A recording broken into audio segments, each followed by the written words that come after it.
Bonsoir à tous, bienvenue au PT Convention. Merci beaucoup de votre présence, de votre fidélité et de votre témoignage, de votre amour du cinéma. Et je salue également Paname Distribution et Laurence Gachet qui nous apportent toujours des merveilleux films. Et là, ce soir, il s'agit d'un premier film. Le soleil, la mer, le sable chaud. Et quand un couple bouscule les clichés et force les regards, il s'agit du premier long métrage d'Aurélien Père, L'épreuve du feu, qui sort en salle ce mercredi 13 août. C'est un film qui sent bon les vacances estivales, mais pas que. C'est un film très profond qui va profondément vous marquer. C'est un film qui va vous hanter très longtemps. Et c'est un film très lumineux sur la cruauté de l'adolescence, avec deux comédiens absolument parfaits. Et pour en parler, je vais vous demander d'accueillir le réalisateur de ce film, Aurélien Père.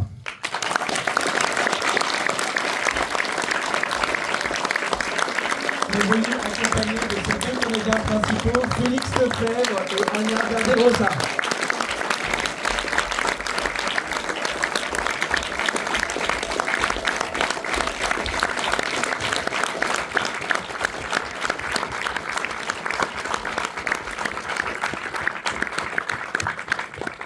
Bonsoir. Bonsoir. Bonsoir. Ah, ça marche, le mien marche, le tien. Normalement, ça marche. Ça marche, je crois. On va vous entendre. Aurélien Père, c'est votre premier film et c'est l'adaptation longue, on va dire, de votre court-métrage qui s'appelait Coqueluche. Ouais. Qu'est-ce qui vous a donné envie de le prolonger et de nous offrir ce film très lumineux et très beau? Merci déjà. Et en fait, c'est un moyen métrage que j'ai sorti en 2018. Et en le revoyant, il y a plein de choses. Je l'ai revu 5 ans plus tard et je me suis dit pourquoi t'as pas fait ci, pourquoi t'as pas fait ça. Et de fil en aiguille, je me suis mis à penser à une sorte de nouvelle version de ce film. Et donc je me suis dit autant le faire. Et j'avais envie de raconter cette histoire différemment. Je me disais qu'aussi le format long, ça permettait de développer davantage les personnages et d'être peut-être un peu moins manichéen à certains endroits. Voilà. Et puis aussi j'ai un traitement peut-être un peu plus naturaliste dans celui-ci que dans Coqueluche, qui était très presque comme une BD en fait. Enfin, les personnages étaient très.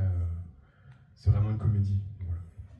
Alors, vous invitez le spectateur dans ce film à une réflexion sur la place de l'apparence dans la société. Parce qu'on ne va pas raconter vraiment l'histoire du film, c'est important de le découvrir. C'était un sujet qui vous tenait à cœur. Comment c'est arrivé à vous, ce sujet? Est-ce qu'il y a eu aussi un développement entre votre premier métrage et le regard que vous avez aujourd'hui? Je pense qu'au-delà de la place de l'apparence dans la société, c'était surtout comment on est face aux autres, comment on essaye de plaire aux gens, quitte à parfois se compromettre, à faire semblant d'aimer tel truc, alors que dans le fond, ce qu'on aime, c'est complètement autre chose. Et le personnage d'Hugo, donc, qui est joué par Félix, c'était un peu le véhicule parfait pour raconter ça, de quelqu'un qui a...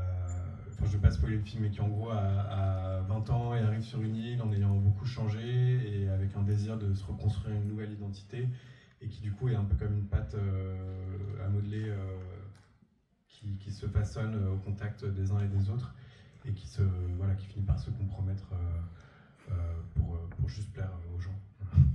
Alors, les deux comédiens principaux, tous les comédiens sont vraiment d'un naturel confondant. On a vraiment l'impression qu'on part en vacances avec eux. Mais vous deux, comment vous avez trouvé ces deux comédiens extraordinaires? Donc Félix Lefebvre, on le connaît, on vous a vu dans beaucoup de films.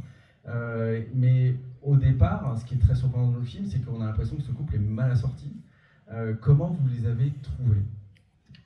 Félix, effectivement, j'avais vu été 85 au moment où j'écrivais, donc même à un moment le personnage s'appelait Félix, et finalement quand on a choisi Félix, il m'a dit ça m'embête un peu que le personnage porte mon nom, donc on a trouvé un autre nom.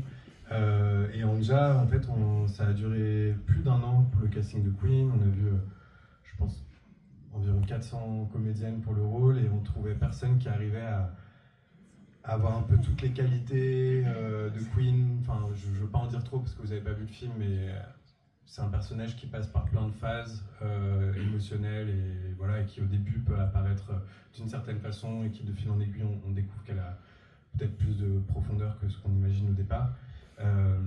Et personne n'arrivait à cocher toutes les cases, et Anja, elle a réussi. Et donc dès qu'on l'a vu en casting, c'était un peu immédiat, c'était elle. Et on les a vus tous les deux ensemble, et c'était à nouveau immédiat, c'était eux deux. Voilà. Alors comment vous définiriez vos personnage. Comment vous avez eu cette approche et l'approche du scénario? Est-ce que vous pouvez nous en parler? Voilà. Parce que j'ai pas envie mon personnage évolue beaucoup au fur et à mesure du film. Bonsoir déjà. Vous avez un peu de clim ici, il a fait chaud aujourd'hui, donc je pense que vous êtes au bon endroit. Merci d'être venu. Pour mon personnage, j'ai pas envie de... C'est pas évident. Je pense que c'est quelqu'un qui est en train de se redécouvrir, vous allez le comprendre, a une nouvelle peau, qui est assez pur, naïf, mais du coup aussi manipulable, et du coup devient peut-être plus sombre, parce que parfois une page blanche, dans quoi je m'embarque, parfois une page blanche peut être colorée et teintée par des gens qui mettent des couleurs dessus. Voilà, j'essaie d'en parler sans... c'est un peu le personnage du coup. C'est quelqu'un de complexe, mais non, mais c'est vrai que c'est dur, je vais pas en dire plus, je m'arrête là. Sinon, c'est vraiment ça va vous dire des choses. Bonsoir, merci aussi d'être venu. Moi, je dirais que Queen, elle est autant couleur, touchante, attachante. Et moi, c'est un personnage que j'aime beaucoup parce que je la trouve hyper sensible, très drôle. Vraiment, je la trouve super chouette. Et je pense que ça pourrait vraiment être une de mes copines dans la vie. Donc, j'espère que vous allez l'aimer autant que moi je l'aime et que je la trouve super cool. Même si c'est un peu bizarre de dire ça parce que techniquement c'est moi, mais c'est pas moi. Elle déteste qu'on lui dise qu'elle ressemble au personnage, donc ne lui dites pas ça après, ça va pas lui faire plaisir. Parce que c'est pas moi, c'est un personnage, mais forcément il y a des traits en commun et n'hésitez pas à jouer aux 7 différences parce qu'il y en a pour le coup. Même si on ne se connaît pas, je pense que cette petite présentation, potentiellement, vous allez vous dire, bon, ok, c'est peut-être pas la même fille, et à la fois, c'est chouette si c'est la même. Est-ce que vous avez droit à l'improvisation? Est-ce que c'est vraiment d'un naturel confondant? Est-ce que vous avez droit de sortir du cadre? Et en fait, il a pas envie que je raconte, mais moi je vais raconter, Aurélien. Je suis désolé, excuse-moi, mais... En fait, ce qui s'est passé sur le tournage, à un moment, on tournait une scène, et d'ailleurs, c'était vraiment génial, hein, Aurélien, c'était extraordinaire de se faire diriger par lui, petit préambule. Donc on tourne une scène, et j'avais une idée, une envie d'une petite impro, justement, à la fin de la scène, je rajoute 2-3 trucs, et moi, je suis assez content de moi-même, comme assez bêtement, je vais le voir, je lui dis, c'était pas mal ce que j'ai rajouté, et il me regarde, il fait, ouais. Par contre, on va rester sur le texte que j'ai mis 2 ans à écrire, parce que j'ai mis 2 ans à l'écrire, donc c'est un peu plus... Et d'une certaine manière, elle avait raison, parce que moi, je rajoute des trucs... Ouais, ce qu'il faut savoir, c'est qu'on était sur un bateau, et j'ai mal de cœur, et donc j'avais un peu envie de... Non, c'est... Bon, ok. J'ai jamais sorti celle-là. Mais... En tout cas, c'était pas beaucoup d'impro, c'était très écrit. Et il y avait vous pouviez quand même reformuler les choses à votre manière. Non, mais oui, en fait, moi je vois plus ça comme quelque chose de bien pour toi, parce que si ça sonne comme potentiellement de l'impro, mais que c'est écrit, c'est que c'est écrit avec intelligence, avec subtilité. Je m'en Non.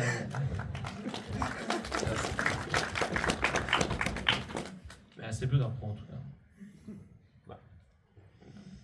Il y a quand même une scène que vous allez voir dans le film qui est complètement improvisée, qui n'était pas prévue au scénario.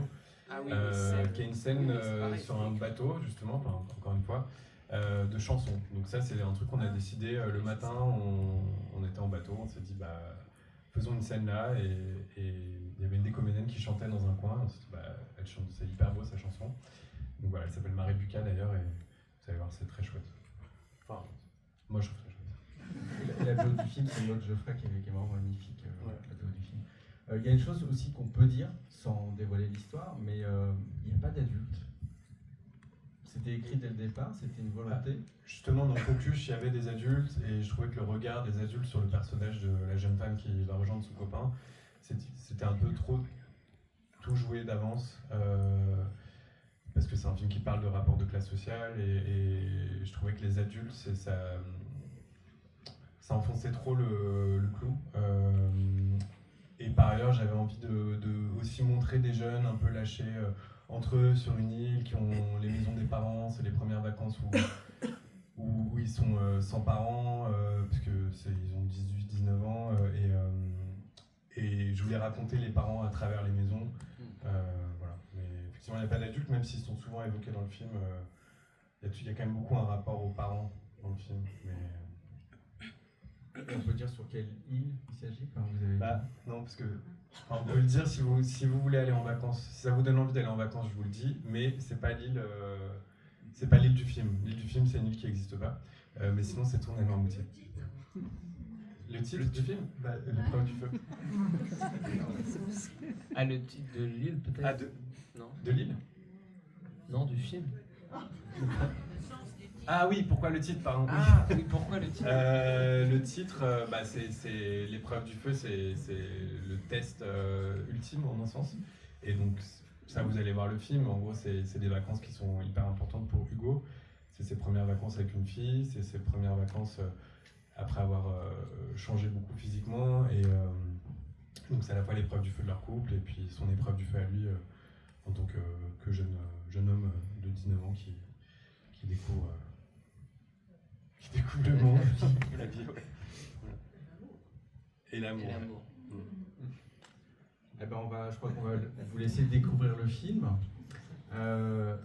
C'est un film vraiment profond, à la fois drôle, humain et avec un peu de mélancolie aussi, notamment dans la direction de comédien et à travers ces deux talents.